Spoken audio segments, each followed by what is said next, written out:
یا علی مدد یا علی مدد. بسم اللہ الرحمن الرحیم. علی اللہ مدد فرما، الواحد القہار. علی اللہ مدد فرما. توفیق، تائید، ہمت و یاری. توفیق، تائید، ہمت و یاری. یا مولا مہربان مدد فرما. یا علی اللہ مدد فرما.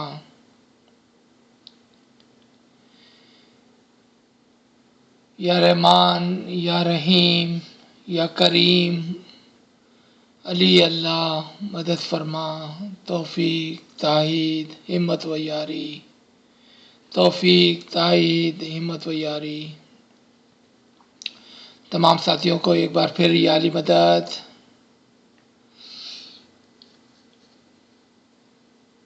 آج ہم وہیں سے آغاز کرتے ہیں. ہم 10 فرمان کی، روحانی فرمان کی کتاب پیج نمبر 17 پر تھے جو ناچیز کے پاس ہے. وہیں سے ہم اس کا آغاز کرتے ہیں. یہ فرمان نمبر 51، جام نگر 4/4/1900 کا فرمان، جو مولا آقا سلطان محمد شاہ ہماری جان اس امام سے فدا ہو نے فرمایا. مولا فرماتے ہیں خدا کا نور ہے وہ روشنی ہے. اس ایک چھوٹی سی لائن کے اندر بہت بڑی حکمت چھپی ہوئی ہے. شاید اکثر لوگ نور کو نہیں سمجھتے ہیں، اور میں آپ کو ایکسپلین کرنا چاہتا ہوں کہ کیا مطلب ہے اکثر لوگ نور کو نہیں سمجھتے ہیں، جبکہ ہم تمام ہی روزانہ سالوں سال سے نور کی تلاش میں ہیں. ہم کیسا نور کو تلاش کر سکیں اگر ہمیں پتہ ہی نہ ہو کہ نور کیا ہے؟ کیونکہ تلاش اس چیز کی ہوتی ہے جو چیز ہمیں پتہ ہوتی ہے. جب ہمیں کسی چیز کی خبر ہے اور کوئی چیز ہم سے کھو گئی ہے تو پھر ہم اس کو تلاش کرتے ہیں.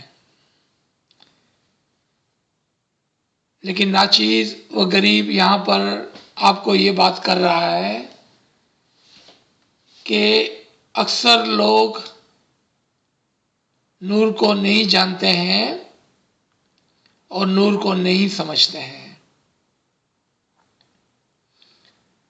اور اس ایک چھوٹی سی لائن میں مولا ہمیں ایک بہت بڑا درس، ایک بہت بڑا کلیہ فرما رہے ہیں، یہ کہتے ہوئے کہ خدا کا نور وہ روشنی ہے.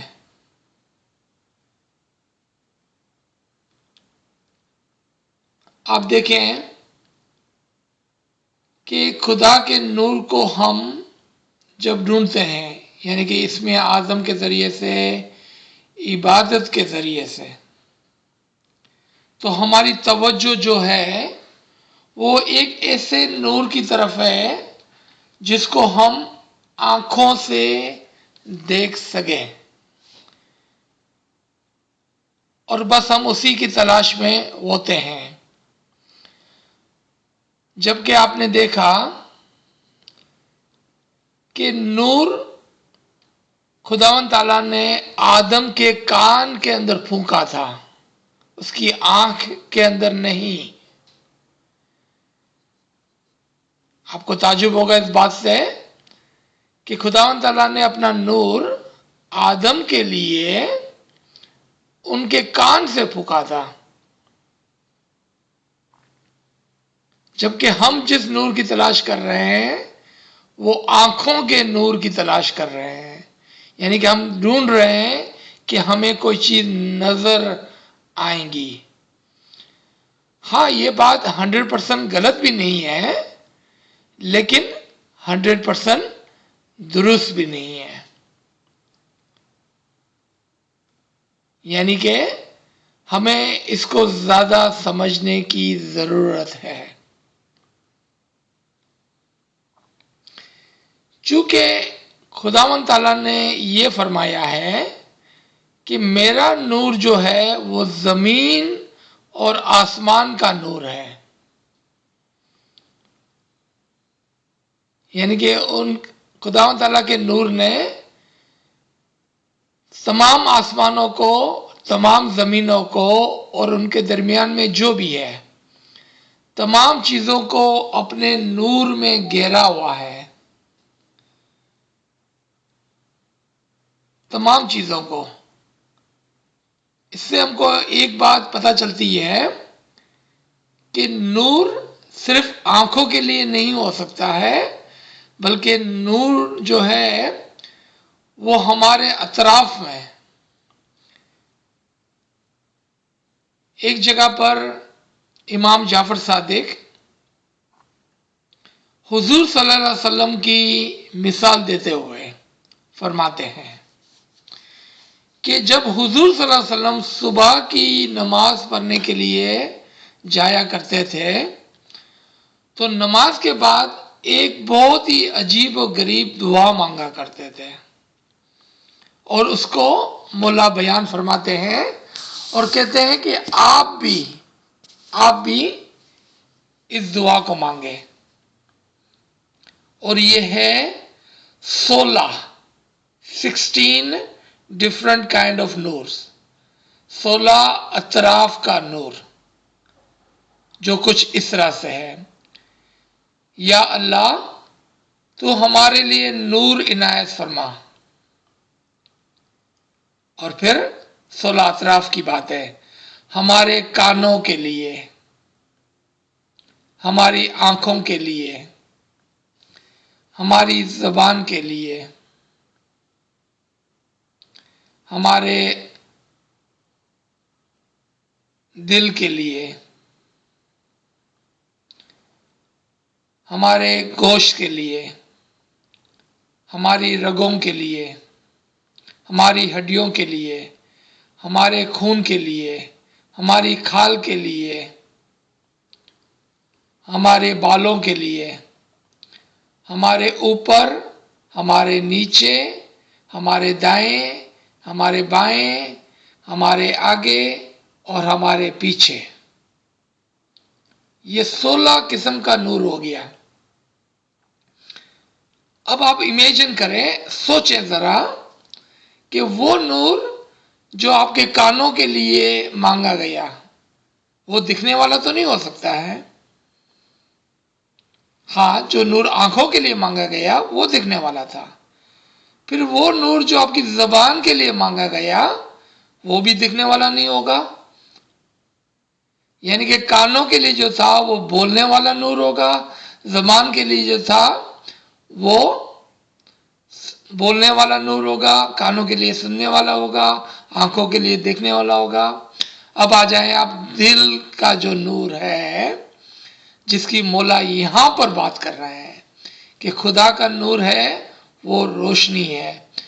آپ کے دلوں میں جو روشنی پیدا ہوگی اس نور کی مولا اس فرمان کے اندر بات کر رہے ہیں. جو آپ کے دل کے اندر نور کی روشنی ہوگی، اور یہ دل کی روشنی جو ہے وہ کیا کام کریں گی کہ وہ آپ کے باطن کے رازوں کو، آپ کے باطن کے اسراروں کو آپ کے لیے روشن کر دیں گی. یعنی کہ آپ کی جو باطنی آنکھ ہے، جو آنکھ تو ہے، ابھی بھی ہے، لیکن دیکھ نہیں پاتی. کیوں؟ کہ روشنی نہیں ہے. اس کی ایک اور مثال لے لیں کہ ایک کتاب ہے، آپ اس کو بند کر دیں. اب میں کہوں کہ آپ اس کتاب کو پڑھیں تو آپ کیا کہیں گے کہ میں کیسے کتاب پڑھوں جبکہ کتاب بند ہے. دوسری مثال لیں کتاب کو کھول لیں لیکن ایک اندھے آدمی کو کہیں کہ اس کو پڑھیں تو وہ کہے گا کہ میں کیسا پڑھوں، میری آنکھیں ہی نہیں ہیں۔ اب تیسری مثال لیں، ایک آنکھوں والا شخص ہے لیکن پہلے آپ اس کو کہیں کہ اپنی آنکھ بند کرو اور پھر کہیں آپ اس کو کہ اس کتاب کو پڑھیں تو وہ کہیں گا میں کیسے پڑھوں، میری آنکھیں ہی بند ہیں۔ یہی مثال ہمارے دل کی ہے کہ چونکہ ہماری آنکھیں تو ہیں لیکن روشنی نہ ہونے کی وجہ سے ہم پڑھ نہیں سکتے ہیں، ہم دیکھ نہیں سکتے ہیں۔ تو مولا کیا فرماتے ہیں کہ میرا جو نور ہے وہ آپ کی آنکھوں کے لیے روشنی کا کام کرے گا، اور جب آپ کی باطن کی آنکھ سے آپ اس روشنی کی مدد سے دیکھیں گے تو دیکھ پائیں گی۔ آپ دیکھ رہے ہیں اور سمجھ رہے ہیں کہ فرمان کے اندر کتنا زیادہ علم اور حکمت چھپی ہوئی ہے، یعنی کہ چھوٹی میں چھوٹی چیز جو ہم کو نظر آتی ہے اور ہم اس کو ایک دم سے پڑھ کے نکل جاتے ہیں آگے، اس کے اندر بہت ساری حکمتیں چھپی ہوئی ہیں۔ ابھی ہم نے صرف 2-3 قسم کے نور کی بات کی جبکہ ناچیز نے 16 اطراف کے نور بیان کیے۔ آپ کے کراچی کے ایک سیریز کے فرمان ہے تصور نور، تصور نور اعلی۔ اگر آپ کو یاد ہو کوئی 15 یا 16 کے اندر، یعنی کہ 4-5 سال پہلے آپ کے کراچی کے اندر شاید سکینہ کے گھر پہ، شاید نیوین کے گھر پہ تصور نور اعلی کے کچھ لیکچرز ہوئے تھے۔ آپ اس کو دوبارہ سے سنیں، تب آپ کو یاد آئے گا اور پتہ چلے گا کہ نور کا جو کانسیپٹ ہے، نور کی جو سمجھ ہے وہ کیا ہے۔ کیونکہ جب تک ہمیں جس چیز کی پتہ ہی نہیں ہے، خبر ہی نہیں ہے، اس کو ہم کس طرح سے بیٹھ کے ڈھونڈتے ہیں، کیا ڈھونڈ رہے ہیں ہم۔ آپ نے دیکھا کہ علم اور عقل کا کتنا بڑا ہاتھ ہے ہمارے مذہب کے اندر، ہمارے مذہب کو سمجھنے کے اندر، ہماری عبادت میں کامیابی کے لیے علم اور حکمت کا ایک بہت بڑا ہاتھ ہے، اور وہ علم کو سننے، سمجھنے اور پھر اس پر عمل کرنے سے آتا ہے۔ کیونکہ اگر ہم خالی پڑھ لیتے ہیں، خالی سن لیتے ہیں لیکن سمجھتے نہیں ہیں تو بھی کوئی فائدہ نہیں ہے، اور سمجھنے کے بعد اگر ہم عمل نہیں کرتے ہیں تو بھی کوئی فائدہ نہیں ہے۔ انشاءاللہ آپ تمام مومن ہیں اور آپ ان باتوں کو اچھی طرح سے سمجھتے ہیں۔ پھر مولا فرماتے ہیں بہت سے لوگ دین کے کام سے بے خبر ہے، دین کا خیال نہیں کرتے، جماعت خانے نہیں جاتے۔ اب دوبارہ سے ایک سوال کے ساتھ ہم اس لائن کے اوپر غور کریں، تو کیا ہر وہ شخص جو جماعت خانے جاتا ہے وہ دین کے اوپر غور کرتا ہے؟ آپ کا فوری جواب ہوگا نہیں۔ تو یہ کون سا جماعت خانہ ہے جس کے لیے مولا فرماتے ہیں کہ آپ جماعت خانے نہیں جاتے ہیں؟ ایسے غمگین خیال ہمیں کرنے چاہیے کہ یہ کون سا جماعت خانہ ہے۔ آپ جانتے ہیں کہ بہت سارے جماعت خانے ہیں، یعنی کہ الگ الگ قسم کے جماعت خانے ہیں۔ کوئی سینٹرل جماعت خانہ ہوتا ہے، کوئی لوکل جماعت خانہ ہوتا ہے، کوئی گھر کے اندر جماعت خانہ ہوتا ہے، لیکن اس سے بڑھ کر 2 اور جماعت خانے ہیں۔ یعنی کہ اب ہم بلڈنگ کی اور جگہ کی بات نہیں کر رہے ہیں، اس سے بڑھ کر 2 جماعت خانے ہیں۔ ایک جماعت خانہ جس میں امام ہمیشہ موجود ہے وہ آپ کا دل ہے۔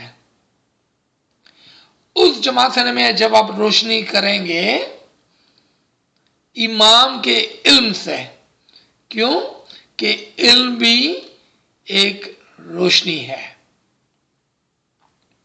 اور جب آپ دین کا خیال کریں گے تو اسی روشنی سے اور اسی جماعت خانے میں یعنی کہ آپ کے دل کے اندر آپ کو انشاءاللہ امام کا دیدار حاصل ہوگا، کیونکہ امام تو وہاں پر پہلے سے ہی موجود ہے. خالی مسئلہ کیا ہے، کیا فرق ہے؟ روشنی نہیں ہے. تو آپ نے پہلا دیا جلایا، اور وہ کیا تھا؟ علم کا دیا جلایا، علم کی روشنی پھیلائی.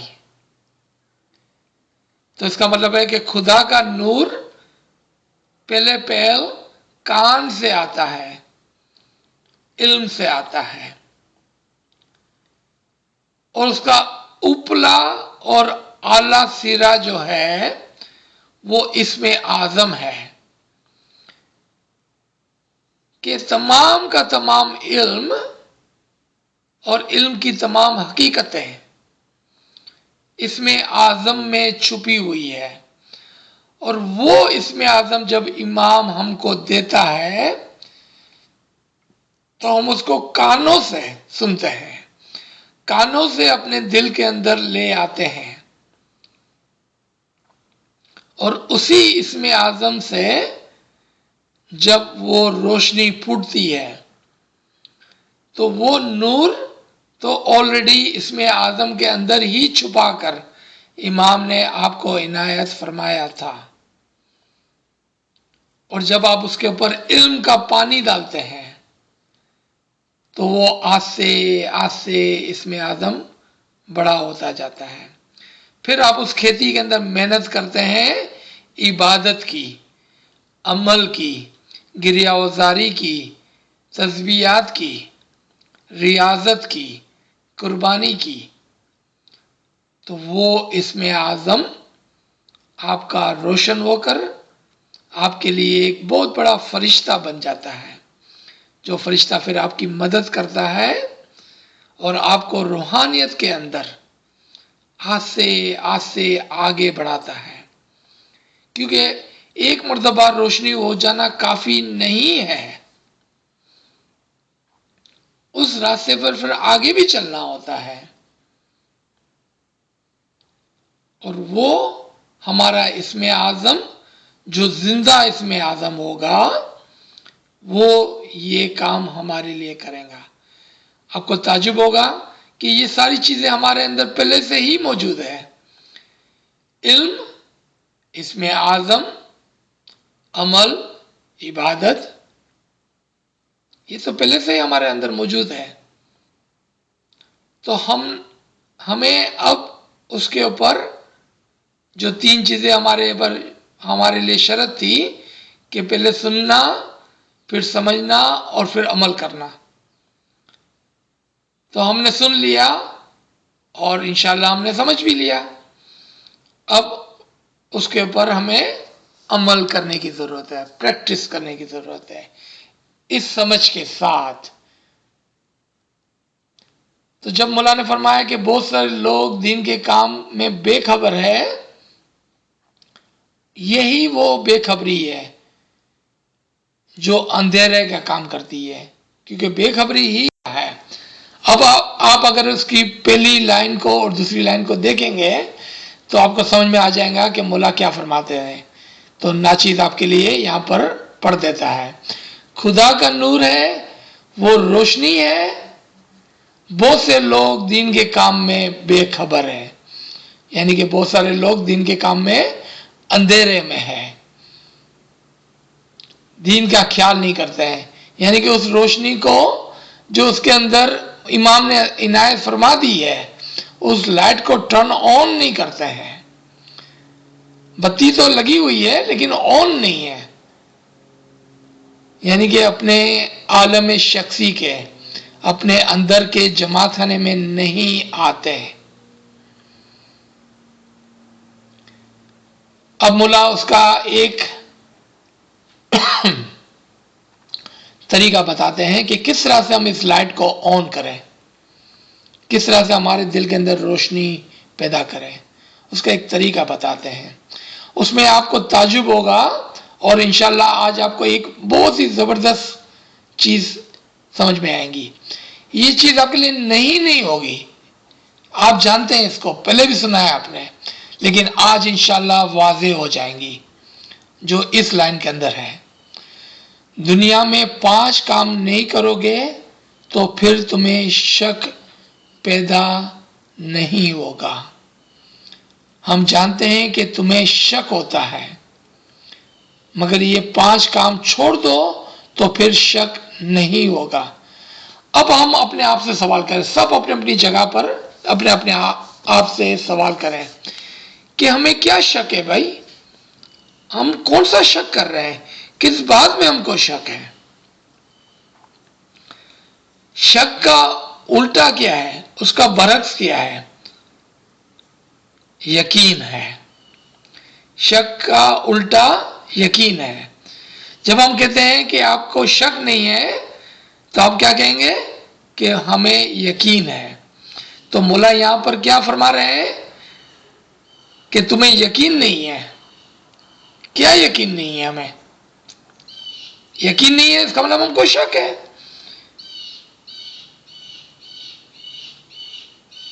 اگین آپ ہی کے گھر کا ایک لیکچر میں آپ کو یاد دلاؤں، اس لیکچر کا نام تھا فرم بلیو، پختہ یقین، فرم بلیو۔ اور وہ کیا لیکچر تھا آپ کو یاد ہوگا کیونکہ آپ ہی کے گھر میں یہ ہوا تھا، اور وہ اس کے اندر یہ بات آپ کو سمجھائی گئی تھی کہ اگر ہمیں یقین ہوتا کہ جماعت خانے میں امام موجود ہے ہر ہمیشہ، تو آپ ضرور اور ضرور اس کا دیدار کر لیتے۔ اگر ہمیں یقین ہوتا امام کے فرمان پر تو ہم نے ضرور اور ضرور کوشش کی ہوتی پیر صدر دین جیسے بننے کے لیے۔ ہم کو یقین ہی نہیں ہے کہ ہم پیر صدر دین جیسے بن سکتے ہیں، ہمیں یقین ہی نہیں ہے کہ جماعت خانے میں امام موجود ہے۔ آپ کہیں گے عزیز سر آپ کیسے اتنے کانفیڈنٹ سے کہہ سکتے ہیں کہ ہم کو یقین نہیں ہے؟ کیوں کہ ہمیں اگر یقین ہوتا تو ہماری وہ حرکات جو ہم جماعت خانے میں کرتے ہیں، یعنی کہ باتیں، گلا و غیبت، ادھر ادھر کی بیکار چیزیں جو ہم جماعت خانے کے اندر کرتے ہیں، اکثر کرتے ہیں، اگر امام کی موجودگی کا ہم کو یقین ہوتا تو امام کے سامنے ہم کبھی بھی ایسی حرکت نہ کرتے، کبھی بھی زور سے نہ بولتے ہیں، کبھی بھی شور نہ کرتے، کبھی بھی کسی کی باتیں نہ کرتے، کبھی کسی کے بارے میں نہ سوچتے، بلکہ ہماری نظر، ہمارا دل اور ہماری آنکھیں امام کی طرف ہوتی اور ہماری آنکھوں میں آنسو ہوتے۔ واپس اپنے اپنے دل پر ہاتھ رکھ کے سوچیں کب جماعت خانے جا کر ہمارے دل میں آنسو آئے، ہماری آنکھوں میں آنسو آئے، ہمارے خیالات کے اندر آنسو اور گریہوزاری کا طوفان آیا؟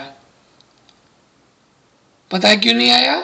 کیونکہ ہم کو یقین ہی نہیں ہے کہ امام جماعت خانے میں ہے۔ یہی بات امام یہاں پر فرما رہے ہیں، ایک لائن کے اندر دیکھیں کتنی حکمت چھپی ہوئی ہے کہ دنیا میں آپ کو یہ جو شک ہے بس وہی آپ کو آتا ہے، یہ شک آپ کو آگے نہیں جانے دیتا ہے۔ اور مولا فرماتے ہیں، دیکھیں مولا نہیں بولتے ہیں شاید آپ کو شک ہے، مولا کیا فرماتے ہیں؟ ہم جانتے ہیں کہ تمہیں شک ہوتا ہے۔ دیکھا آپ نے، یہ ہے امام کے فرمان، کیونکہ وہ تو مالک رحمان اور رحیم چاہتا ہے کہ ہم یقین کریں، شک کو دور کریں، شک کو دور کریں۔ اب دیکھیں کہ مولا کس طرح فرماتا ہے، کس طرح سے ہم شک کو دور کریں۔ ان کی 5 شرائط بتائیے یہاں پر۔ پہلا تکبر، لیکن میں آپ تمام کو بہت ہی عاجز پاتا ہوں، میں آپ کے اندر تکبر نہیں دیکھتا ہوں۔ لیکن مولا فرماتے ہیں پہلا تکبر، کس چیز کا تکبر کرتے ہیں ہم؟ جبکہ میں آپ تمام سے ملا ہوں تقریباً اور میں آپ کے اندر تکبر نہیں دیکھتا ہوں۔ پہلا تکبر کیا ہے؟ یہ کہنا یا یہ سوچنا کہ چونکہ میرے کو اتنے فرمان زبانی آتے ہیں میں جماعت سے بہتر ہوں۔ یہ لوگ جو ادھر ادھر گھوم رہے ہیں، جو کبھی بھی فرمان کی کتاب کو اٹھا کے نہیں پڑھتے ہیں، میں اس سے بہتر ہوں۔ یہ اگر ایک سیکنڈ کے لیے خیال ہمارے اندر آتا ہے تو تکبر آ گیا۔ دوسرا، میں روزانہ جماعت نہیں جاتا ہوں۔ ہم کتنی مرتبہ یہ بات کہتے ہیں کہ میں روزانہ جماعت نہیں جاتا ہوں؟ تکبر آ گیا۔ تیسرا، اور یہ بات بہت ہی مذاق کا خیز لگتی ہے ناچیز کو، یہ صرف میرا ذاتی اپینین ہے، وہ یہ ہے، کبھی آپ کسی کو پوچھیں کہ بہن آپ کیوں اتنے تھکے ہوئے نظر آتے ہیں، بس یہ بات کہتے ہی ہم کہتے ہیں ہاں میں صبح کو 4 بجے جماعت سے جاتی ہوں نا، بہت تھک جاتی ہوں۔ یہ آ گیا تکبر، کیونکہ آپ انتظار ہی کر رہے تھے کو کہے تو میں اس کو کہوں کہ میں صبح کو 4 بجے جماعت سے جاتی ہوں، جبکہ اس بات کو چھپانا تھا۔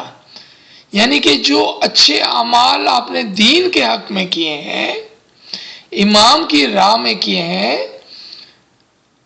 وہ تو آپ کے اور امام کے درمیان میں تھے، لیکن کبھی کبھار ہم نہ جانتے ہوئے ایسی بات زبان پر لے آتے ہیں جس کے اندر تکبر کا عنصر ہوتا ہے، اور یہی تکبر ہمیں پیچھے رکھتا ہے۔ ایسی چھوٹی چھوٹی باتوں کو غور کر کے اپنے اندر سے الگ کرنا ہے، دور کرنا ہے، اپنے اندر سے اس کو نکالنا ہے،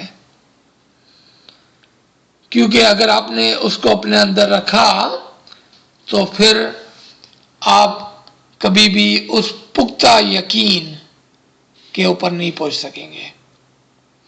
اور اس 5 شرائط کے بعد میں آپ کو 3 قسم کے یقین بھی سمجھانے کی کوشش کروں گا کہ یقین بھی 3 مقامات پر ہے، 3 درجات پر ہے۔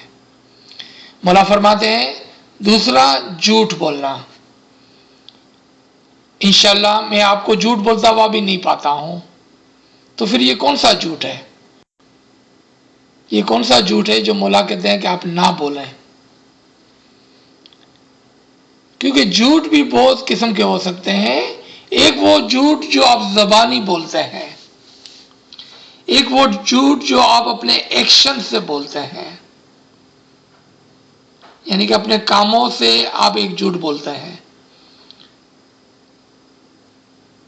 اور اس سے بڑھ کر دین کے معاملے میں جھوٹ بولنا، وہ کیا ہے؟ دین کے معاملے میں کیا جھوٹ ہے؟ مجھے یاد ہے کوئی 4-5 کلاس کے پہلے کسی نے سوال کیا تھا کہ اگر ہمیں کوئی خطرہ ہو تو کیا ہم جھوٹ بول سکتے ہیں؟ تو ناچیز نے یہ بات سمجھائی تھی کہ کچھ ایسی باتیں ہوتی ہیں کہ جہاں پر ہم کو سہارا لینا ہوتا ہے، جس طرح سے جو بات انہوں نے پوچھی تھی کہ ایک بچے کی جان خطرے میں ہے، اس کے لیے اگر اس کی جان بچانے کے لیے ہم کو جھوٹ بولنا پڑے تو کیا یہ جھوٹ ہے؟ آپ نے دیکھا کہ عمل کا دار و مدار نیت پر ہے، اور آپ کی نیت کیا تھی؟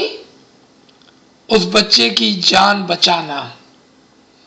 اعمال کا دار و مدار نیت پر ہوتا ہے۔ یہ جھوٹ آپ نے اپنے لیے نہیں بولا تھا، آپ کی نیت تھی ایک بچے کی جان بچانا۔ تو آپ نے دیکھا کہ یہاں پر عقل کی بات ہو رہی ہے، ایکشن سے زیادہ عقل کی بات ہو رہی ہے.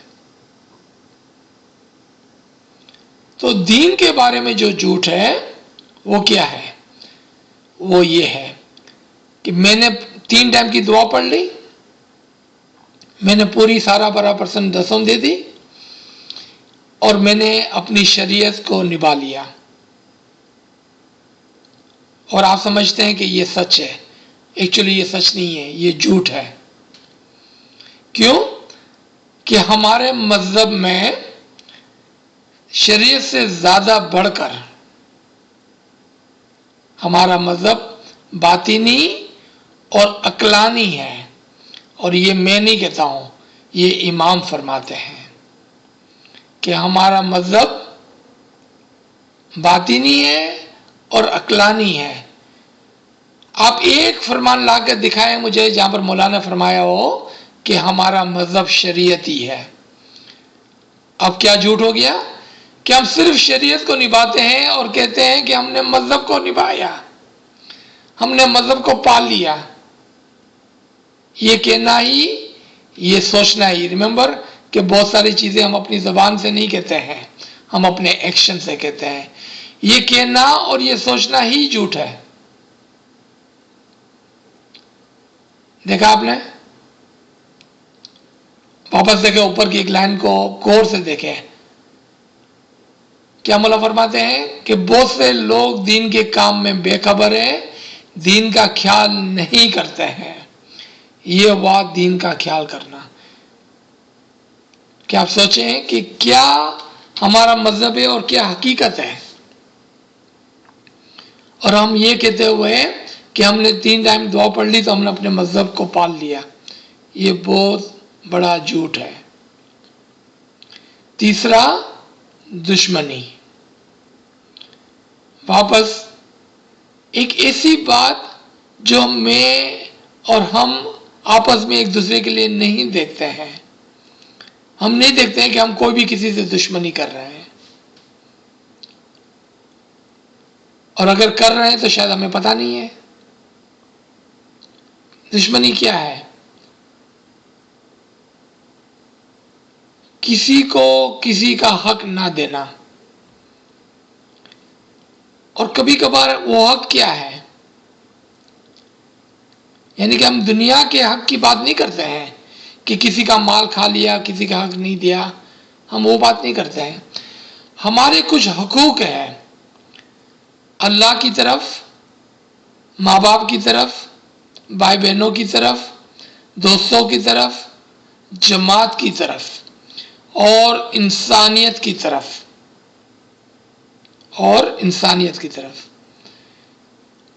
کتنے سارے حقوق ہیں جو ہم ادا نہیں کرتے ہیں. اور جب ہم ادا نہیں کرتے ہیں تو ہم 2 قسم کی دشمنی کرتے ہیں. 2 قسم کی. ایک ان کے ساتھ، ایک ہمارے ساتھ. قرآن کے اندر ایک بہت ہی عجیب و غریب آیت ہے کہ قیامت کے دن آپ کی روح، وہاں پر الفاظ ہے آپ کی بیٹی آپ کے خلاف گواہی دیں گی. اب کوئی کہے کہ بھئی میری تو بیٹی ہی نہیں ہے تو میں تو بچ گئی، کیونکہ میری بیٹی نہیں ہے تو میرے خلاف کس طرح سے گواہی دیں گی. یہ مثال تھی. آپ کی روح آپ کے خلاف گواہی دیں گی. اور کیا گواہی دیں گی پتا ہے؟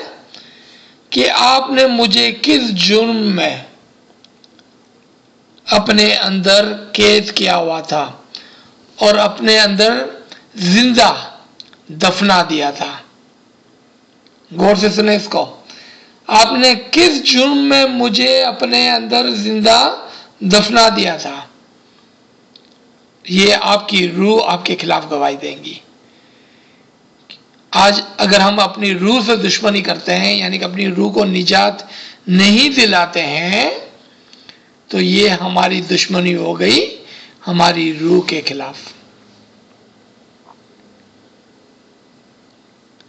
چوتھا، پرایا مال کھا جانا. اب واپس ہم دیکھتے ہیں کہ ہم میں کوئی بھی ایسا نہیں ہے جو کسی کا مال کھا جاتا ہے. تو پھر ہم اس بات کو کس طرح سے سمجھیں؟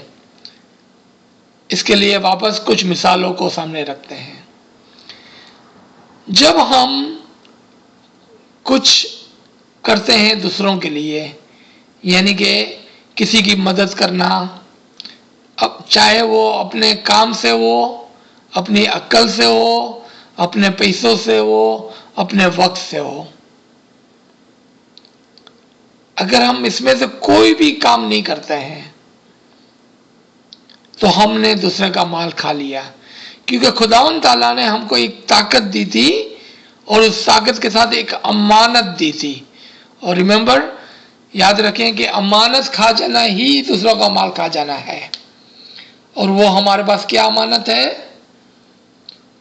وہ کیا امانت ہے ہمارے پاس؟ وہ طاقت جو مولا نے ہم کو دی ہے، چاہے پھر عقل کی طاقت ہو، علم کی طاقت ہو، جان کی طاقت ہو، مال کی طاقت ہو، وقت کی طاقت ہو. وہ امانت ہے ہمارے پاس خداوند تعالیٰ کی. اور وہ امانت کس کے لیے ہے؟ لوگوں کے لیے ہے. اب آپ ڈیلی بیسس پر سوچیں، یاد ہے ہمارے نفس پہ ہاتھ رکھ کر، آج میں نے کس کی کیا مدد کی؟ اس ہفتے میں میں نے کس کی کیا مدد کی؟ اس مہینے میں میں نے کس کی کیا مدد کی؟ اس سال کے اندر میں نے کس کی کیا مدد کی؟ جس طرح سے ہر سال ہم ٹیکس کے فارم بھر کر حساب کتاب دیکھتے ہیں ٹیکس والوں کو، ہر سال اور ہر مہینے ہم الیکٹرک کا بل ادا کرتے ہیں کیونکہ ہم نے اس کی الیکٹرک یوز کی تھی. اسی طرح سے ہم کرایہ دیتے ہیں اور بہت سارے اور مال واجبات ادا کرتے ہیں، جس طرح کہ دستون وغیرہ. اسی طرح سے اپنے اس امانت کو جو ہمارے پاس ہے لوٹایا. ہم تمام کے پاس ایک حساب کتاب ہونا چاہیے کہ کیا میں نے کیا اس مہینے، اس سال، اس ہفتے، آج کے دن. پانچویں، پرائی عورت کی طرف بد نظر کرنا. اب آپ سوچیں کہ یہ بات کہ مولا فرماتے ہیں کہ آپ کے دل میں شک آتا ہے اور شک کو دور کرنے کے لیے یہ 5 شرائط ہے. اب اس 5 شرائط سے کس طرح سے ہمارے دل سے شرط نکل سکتا ہے؟ ایک بہت بڑا سوال ہے یہاں پر کہ کیا ہم یہ 5 چیزوں کو نکال کر ہمارا شک دور ہو جائے گا؟ اگر لوجیکلی آپ دیکھیں تو آپ کہیں گے کہ نہیں دور ہوگا. تو پھر مولا ہم کو یہ شرط کیوں دے رہے ہیں؟ مولا کیوں فرما رہے ہیں کہ ان 5 کاموں کو ترک کر دو تو برے کام بالکل نہیں ہوگے اور شک نکل جائے گا. آپ نے دیکھا کہ کیا ایسی چیز ہے اس کے اندر کہ جس سے ہمارا شک دور ہو جائے گا؟ ایکچولی یہاں پر یہ بات ہو رہی ہے کہ یہ چیز جو ہے نا وہ آپ کے ایمان کو کم کرتی ہے، اور جو ایمان کی جگہ خالی ہوتی ہے اس کی جگہ پر شک لیتا ہے. شک اندھیرے کی مثال ہے اور ایمان روشنی کی مثال ہے. اب آپ اس بات کو سمجھ گئے کہ اللہ کا نور روشنی ہے، اللہ کا نور ایمان ہے. ایمان کے نور کی روشنی کم ہو جاتی ہے، ختم ہو جاتی ہے جب ہم ایسے کام کرتے ہیں. جب ہم ایسے کام کرتے ہیں تو ایمان کے نور کی روشنی، یقین کے نور کی روشنی کم ہو جاتی ہے. دیکھا آپ نے؟ دیکھیں آپ کتنا علم اور حکمت اس فرمان کے ایک ایک لائن کے اندر مولا نے چھپا کے رکھی ہے.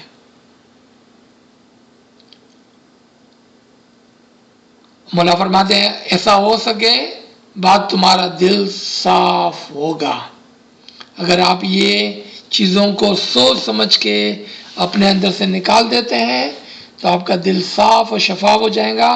وہاں پر نور کی روشنی آئیں گی، نور ایمان کی روشنی آئیں گی، یقین کی روشنی آئیں گی، اور شک یعنی کہ اندھیرا دور ہو جائے گا.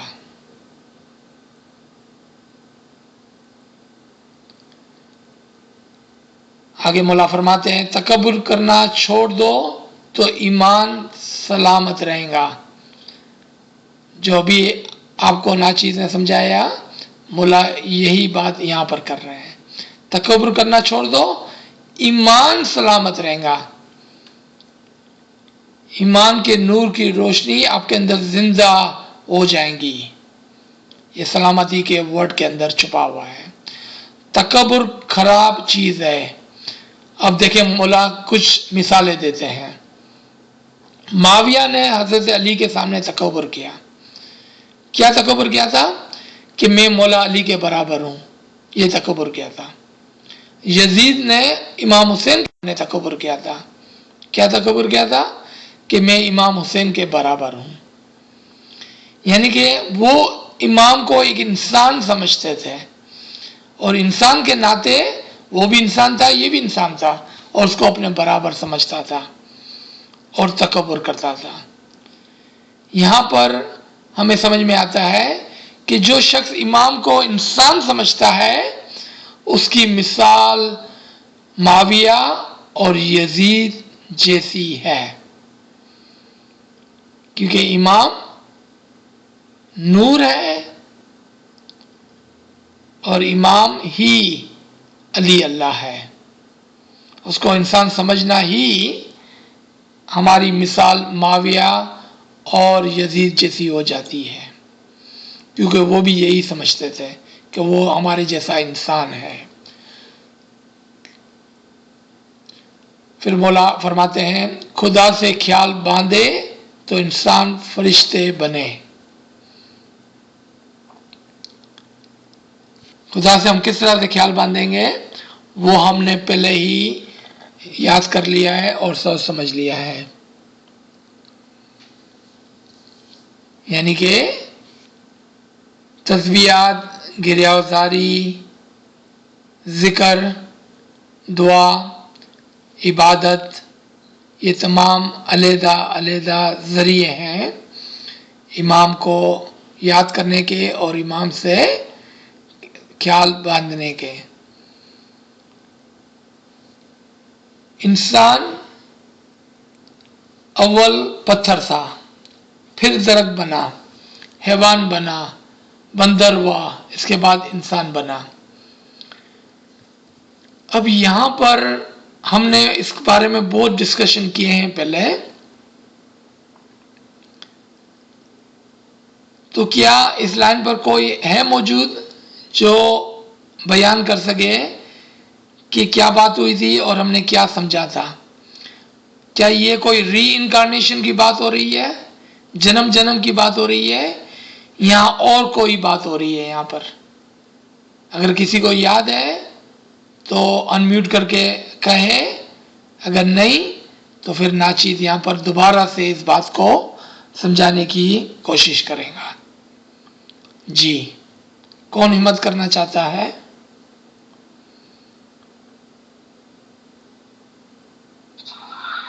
جی آپ نے جو سمجھایا تھا وہ اچھی طرح سمجھ آ گیا ہے. کیا تھا وہ؟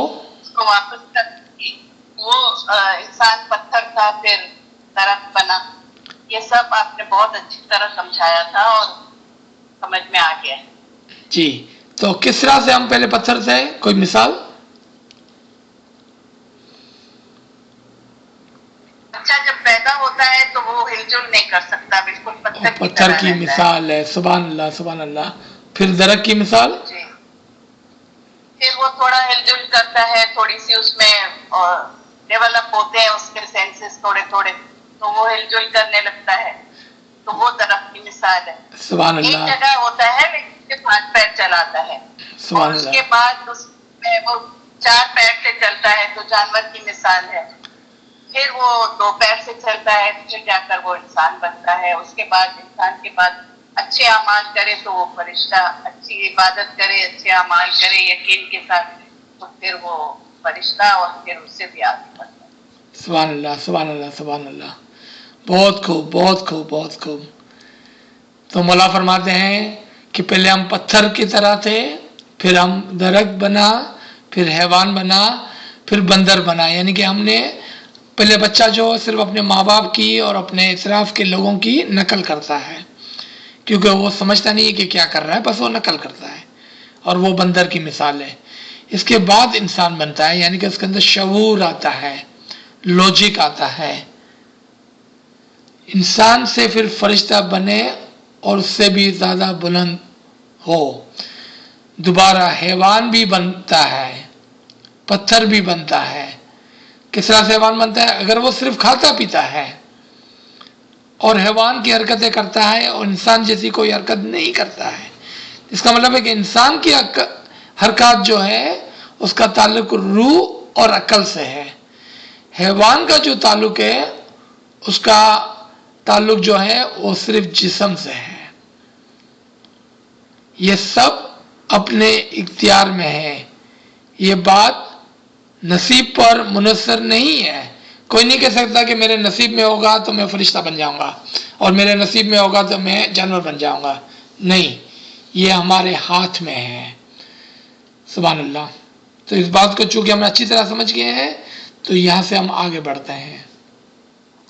گھوڑے کی لگام جس طرف موڑو گے اسی طرف مڑے گا. شک مت کرو، فرمان قبول کرو اور مانو، دین پر عمل کرو. اب یہ گھوڑا کون سا ہے؟ تو 2 قسم کے گھوڑے کو ہم دیکھتے ہیں. ایک ہم خود اس مثال پر ہے، ایک خود ہم اس مثال پر ہے، اور امام ہماری لگام کو پکڑے ہوئے ہیں. وہ ہمیں دین کی طرف موڑتا ہے. آپ کے ماں باپ کے ہاتھ میں آپ کی لگام ہے، وہ آپ کو دین کی طرف موڑتے ہیں. آپ کے استاد کے ہاتھ میں آپ کی لگام ہے، وہ آپ کو دین کی طرف موڑتے ہیں. اور دوسرا، ہمارے خود کے ہاتھ میں بھی ایک لگام ہے، اور ہم اپنی توجہ، اپنا خیال اور اپنے اعمال کو دین کی طرف موڑتے ہیں. آپ نے دیکھا کہ کچھ آؤٹ سائڈ، باہر سے عمل ہوتے ہیں اور کچھ اندر سے عمل ہوتے ہیں. یعنی ہمارے ہاتھ میں بھی لگام ہے، اور امام کے ہاتھ میں بھی، ماں باپ کے ہاتھ میں بھی، استاد کے ہاتھ میں بھی لگام ہے، اور وہ ہم کو دین کی طرف موڑتے ہیں. لیکن سب آپ کو دین کی طرف موڑے، لیکن آپ کے ہاتھ میں جو لگام ہے اس کو اگر آپ دین کی طرف نہیں موڑتے ہیں تو پھر کوئی فائدہ نہیں ہے. اور وہ کیا ہے؟ فرمان قبول کرو اور مانو، دین پر عمل کرو. یاد رکھیں، وہ دین پر عمل نہیں جو ہم کہتے ہیں کہ ہم نے دعا پڑھ لی. دین پر عمل یعنی کہ مکمل سوچ سمجھ کر علم و حکمت کے ساتھ عمل کرو. تکبر اور دنیا کی محبت چھوڑ دو تو دل صاف ہوگا. واپس مولا یہی بات فرما رہے ہیں، تکبر اور دنیا کی محبت چھوڑ دو. اس کا مطلب نہیں ہے کہ دنیا چھوڑ دینا ہے، دنیا کو نہیں چھوڑنے کی بات ہو رہی ہے. یہاں پر کھانا پینا ہے، دھندا کرنا ہے، سب کچھ کرنا ہے، اس کی محبت کو دل سے نکال دو. اور اس کا ایک اور ورڈ ہے لالچ. دنیا کی لالچ کو دل سے نکال دو. اگر ہم دنیا کی لالچ کو دل سے نکال دیتے ہیں تو ایسا ہے جیسا ہم نے دنیا کو چھوڑ دیا، تو دل صاف ہوگا. فرمان ماننے میں تمہارا اپنا فائدہ ہے، بے شک. آمین.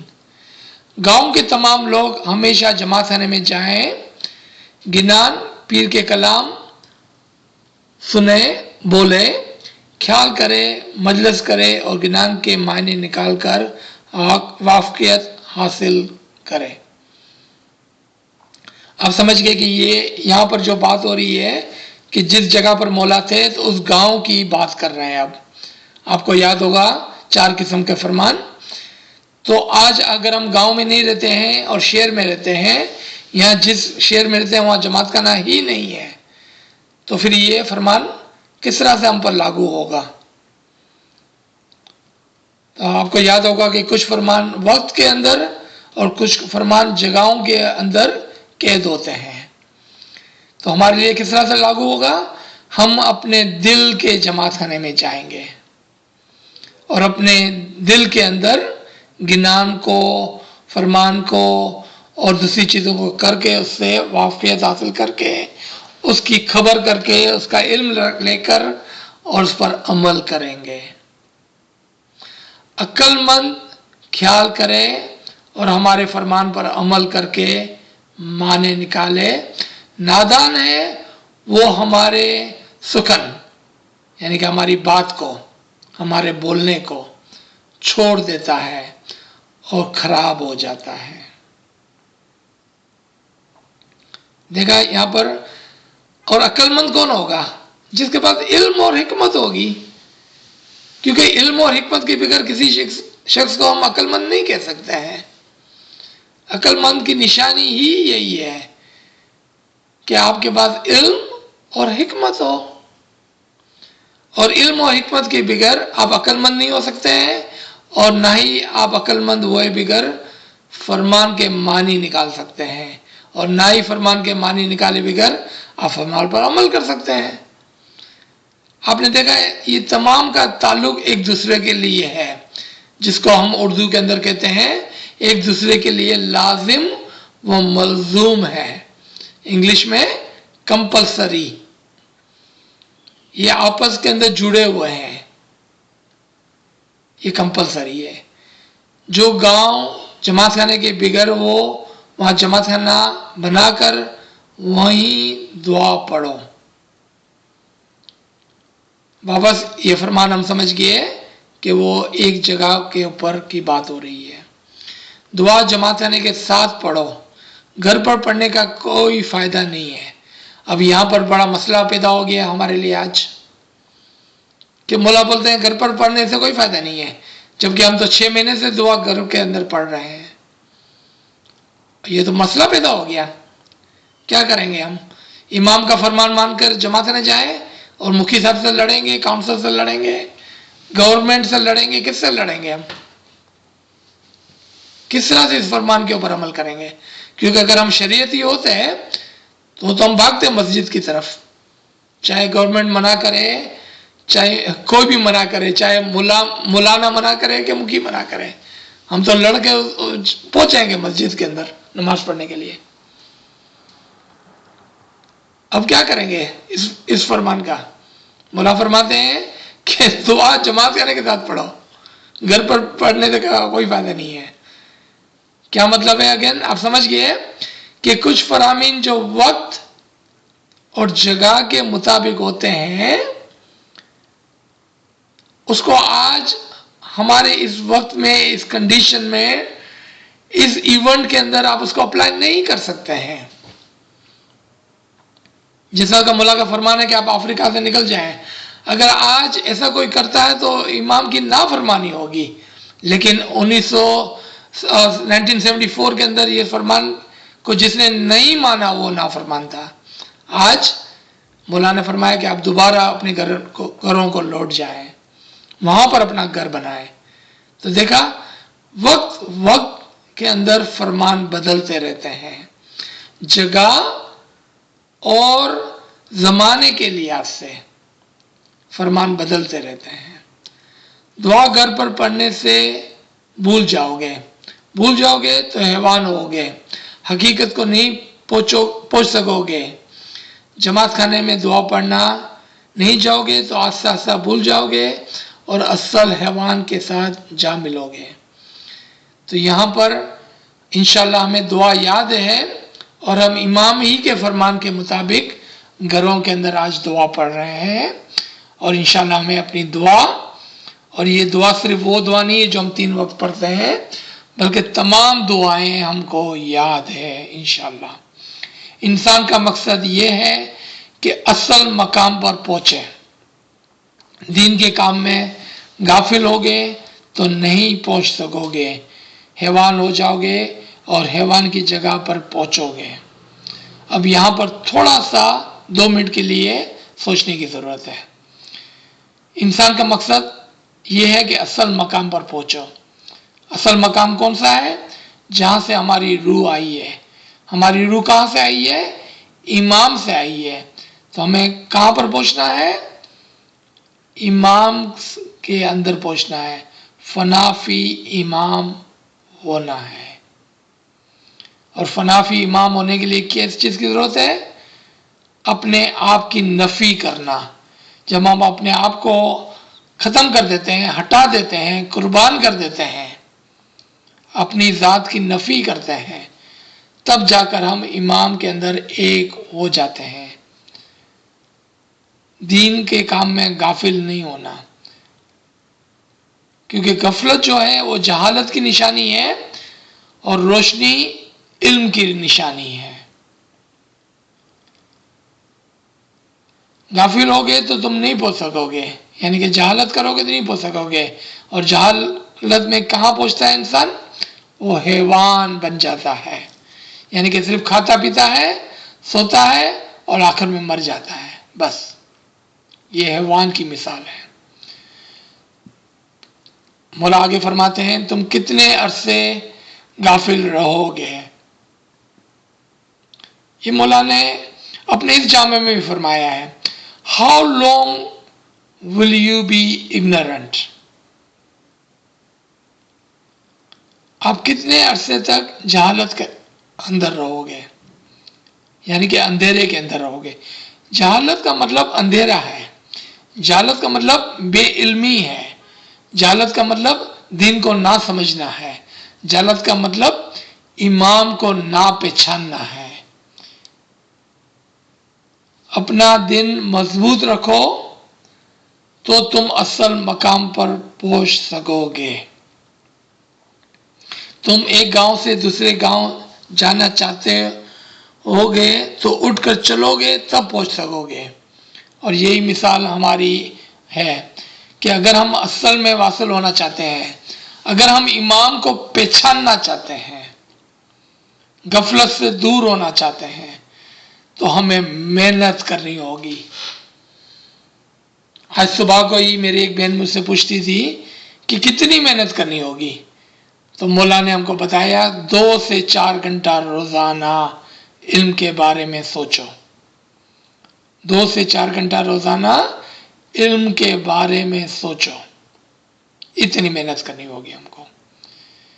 یعنی کہ 12.5% جو ہماری دسون ہے، تو وقت کی دسون جو ہے وہ 3 گھنٹہ ہے. 1 دسون جو فرض ہے وہ تو ہم کو دینی ہے 3 گھنٹہ. پھر 1 دسون جو نوافل کی دسون ہے، خوشی کی دسون ہے، وہ بھی تو ہم کو دینی ہے. اور وہ مولا نے فرمایا کہ 2 سے 4 گھنٹہ آپ سوچو. جی تو تم ایک گاؤں سے دوسرے گاؤں جانا چاہتے ہوگے تو اٹھ کر چلو گے تب پہنچ سکو گے. ہمیشہ خدا و تعالیٰ کی عبادت کرو تو اس مقام پر پہنچ ہوگے. ہمیں ایک گنان یاد آتا ہے، سوتے بیٹھتے اٹھتے بھائی چلنتے صاحب جی کا نام لیجئے. اور قرآن کے اندر سورہ 2 آیت نمبر 155 اور 56 کے اندر آپ دیکھیں گے خدا تعالیٰ فرماتے ہیں کہ مومن لوگ وہ ہیں جو اٹھتے بیٹھتے کروٹ بدلتے، یعنی کہ اٹھتے بیٹھتے سوتے خداوند تعالیٰ کو یاد کرتے ہیں. اور کیا کہتے ہیں پتہ ہے؟ کہ ہم خدا کی طرف سے ہیں اور خدا ہی کی طرف لوٹ جانے والے. آپ دیکھیں یہ فرمان قرآن کی آیت کی ترجمانی نہیں ہے. دوبارہ سے سنیں اس فرمان کو اور دوبارہ سے سنیں اس آیت کو. کیا مولا فرماتے ہیں؟ ہمیشہ خدا تعالیٰ کی عبادت کرو گے تو اس مقام پر پہنچو گے. کون سا مقام؟ جو آپ کا اصل مقام تھا، جہاں سے آپ آئے ہیں. آیت کیا کہتی ہے؟ کہ جو مومن لوگ ہیں وہ سوتے اٹھتے بیٹھتے سوتے خداوند تعالیٰ کا نام لیتے ہیں اور کہتے ہیں کہ ہم خدا کی طرف سے آئے ہیں اور خدا ہی کی طرف لوٹیں گے. دیکھا یہ فرمان اور یہ آیت اور وہ گنان ایک دوسرے کی ترجمانی کرتا ہے. اس طرح سے ہمیں علم کو بھی یاد کرنا ہے تاکہ جب آپ دوسروں کو علم بیان کریں تو آپ کے پاس مضبوط ریفرنسز ہو، مضبوط سمجھ ہو، مضبوط ووکیبلری زبان اور کلام ہو، تاکہ آپ خود بھی اور دوسروں کو بھی سمجھا سکے. آخر میں مولا فرماتے ہیں ہم دعا پڑھتے ہیں. اب دعا پڑھنے کا وقت ہوا، لہذا تم جماعت خانے میں جا کر دعا پڑھو. آمین یا رب العالمین. یہاں پر یہ فرمان ختم ہوتا ہے تو ہم یہاں پر روکتے ہیں تاکہ اگر کسی کے پاس کوئی کامنٹس ہو، کچھ بات کرنا چاہتے ہیں، کچھ سوال کرنا چاہتے ہیں یا اور کچھ، تو ہمارے پاس کچھ وقت ہونا چاہیے اس کے لیے بھی. بہت نوازش. جی ففتھ جو تھا نا پرائی عورت کی طرف بد نظر نہ کرے، تو بد نظری کا ذرا اور واضح طور پہ سمجھائیں. پرائی عورت ایک مثال ہے. آپ نے دیکھا کہ پورا فرمان جو ہے وہ مولا نے مثالوں میں بیان کیا ہے. آپ نے 5 چیزوں کو دیکھا کہ ہر چیز ایک مثال پر تھا. جس طرح سے تکبر، جس طرح سے جھوٹ بولنا، جس طرح سے دشمنی، جس طرح سے پرایا مال، اس طرح سے پرائی عورت. یہ ایک مثال تھی. کیونکہ اگر یہ مثال کو ہم ایسے ہی لیتے ہیں جس طرح سے مولا نے فرمایا تو ایک مرد کے لیے یہ فرمان ہوگا، یعنی کہ یہ فرمان صرف آدھی لوگوں کے لیے ہوگا، کیونکہ آدھی سے زیادہ خواتین ہوتی ہے جماعت کے اندر. یعنی کہ خواتین کی تعداد 60% ہے اور 40% مرد ہوتے ہیں. آپ جانتے ہیں کہ یہ دنیا کا ایوریج ہے کہ دنیا کے اندر 60% خواتین اور 40% مرد ہے. تو اس کا مطلب ہے کہ یہ فرمان صرف 40% کے لیے تھا، باقی 60% کے لیے نہیں تھا. اس کا مطلب یہ ہوا کہ یہ ایک مثال تھی کہ جو دوسروں کی چیز ہے دوسروں کے اوپر نہیں. یعنی کہ ایک مثال دیکھیں کہ ہم کہتے ہیں کہ فلاں یہ کرتا ہے اس لیے میں یہ کرتا ہوں. ہم نے بہت مرتبہ ہم یہ کہتے ہیں نا کہ سب کرتے ہیں تو اس لیے میں یہ کرتا ہوں. یہ ہو گیا پرائی عورت پر نظر رکھنا. جس عورت پہ آپ کو نظر رکھنا ہے وہ آپ کے اندر ہے، وہ آپ کی بیٹی ہے، آپ کی روح ہے، آپ کے اعمال ہے، آپ کی سوچ ہے. اب اپنے اوپر خیال کریں، دوسروں کے اوپر نظر نہ کریں آپ. تو یہ ایک مثال دی مولا نے. ٹھیک ہے، ظاہر میں بھی ہو سکتا ہے کہ اس زمانے میں ایسا کچھ قصہ بنا ہو یا مکھی صاحب نے کوئی کمپلینٹ کی ہو کسی مرض کی یا کسی بات سے اور مولا نے یہ بات کی ہو. ٹھیک ہے، ہاں یہ زمانے کے اندر ہو سکتا ہے، کہیں پر یہ درست بھی ہو سکتا ہے ظاہر میں بھی.